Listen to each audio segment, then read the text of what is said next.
Hi, welcome to the Whitey White Guy Show. I'm Whitey, and today I'm going to talk about a film called Bringing Out the Dead that came out in 1999. And if you haven't heard of this film, would you believe me if I told you that in the late 90s, Martin Scorsese and Nicolas Cage were in Martin Scorsese directed Nicolas Cage? It happened. And somehow, not a lot of people heard of this movie, and it's not a super well regarded film. I saw this way back in the day. I'd have to say late '90s, early 2000s. I thought it was great. I thought it was, not necessarily tremendous, but I thought it was an enjoyable movie. I like Nicolas Cage's performance. This movie's got a great cast. I'm going to get into all this in a second, but I don't know for the life of me why this isn't a better known film. And maybe because assholes like me liked it, and we don't have careers and big enough followings or something. I couldn't tell you, but somehow this movie has escaped society as a whole, and the guy who made Goodfellas and Casino and Nicolas Cage and the many Nicolas Cage eras that we've been through. But Martin Scorsese is a very well regarded director in all respects, and somehow this one just slipped past the planet, and I don't know what went wrong here. So let's get started. Bringing Out the Dead came out in 1999, and it's described on Wikipedia as an American psychological drama film directed by Martin Scorsese and written by Paul Schrader, based on the novel of the same name by Joe Connolly. It stars Nicolas Cage, Patricia Arquette, John Goodman, Ving Rhames, and Tom Sizemore, all in the same movie. How did this not? How is this so incredibly under the radar? Mark Anthony has a role in this. He's been in a bunch of stuff. And then, if you don't know Nicolas Cage, Patricia Arquette, John Goodman, Ving Rhames, Tom Sizemore, what is wrong with your life? Um, but this is a very underrated film, and it's got one of the most, I think, underrated actors out there today and for a long time, and that's Cliff Curtis, who's been in a whole array of films. I first became aware of him in Training Day, and then he was in Sunshine. I've seen that. He was in Blow. I gotta go. Three Kings. He's been in a lot of stuff, a lot of good stuff. Always a good actor.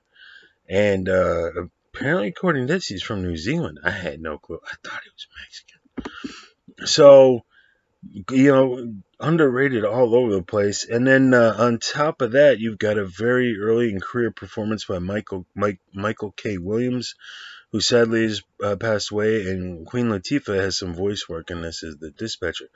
So, what is this movie of which I speak? Let me check this out, though. Again, we're on Wikipedia. Bringing Out the Dead has an approval rating of 72% based on 109 reviews. Oh my god, what's wrong with everybody but me?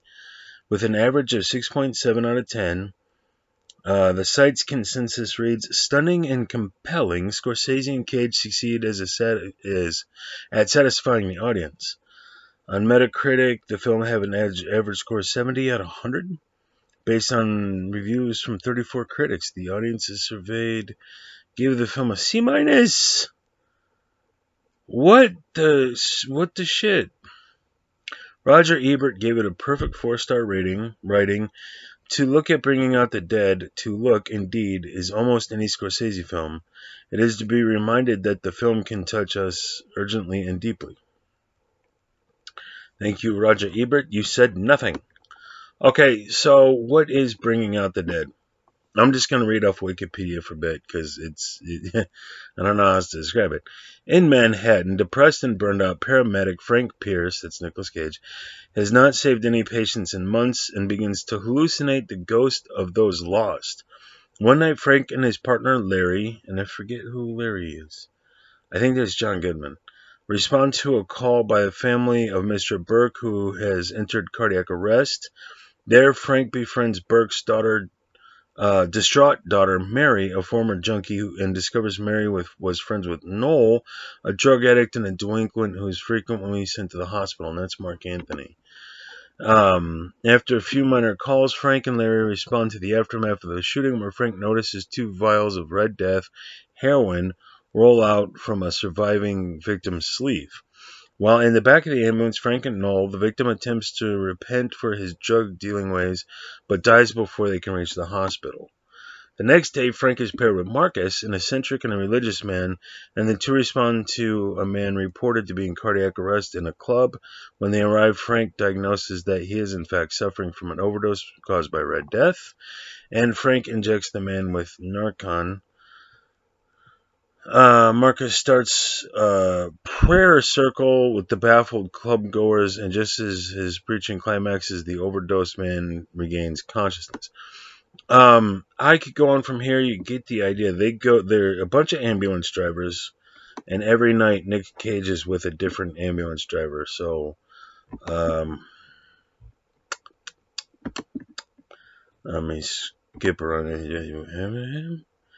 So, yeah, first night he's with John Goodman as Larry, and then the next night he was with Ving Rhames as Marcus, and then the third night he's with Tom Sizemore as Tom Wolves. And all three of the guys he's with have dramatically different personalities and types of people. John Goodman, of course, is overweight, so he's struggling with stairs. And you just get a lot of different wacky as shit perspectives about life as an ambulance driver. Again, it's like a film noir. It's like a psychological thriller. But this is the devil's in the details. The plot isn't a big deal. I mean, Nick Cage is a burned out ambulance driver who sees hallucinations of ghosts, primarily one girl, and that he's guilt ridden that he wasn't able to save her.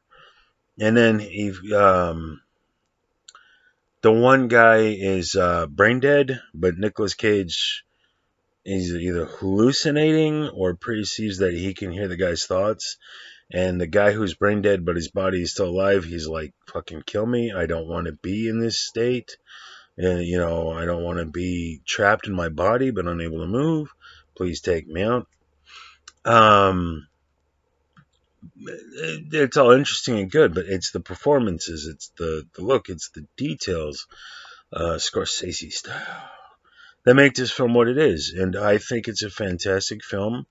I enjoyed it tremendously then. I enjoyed rewatching it.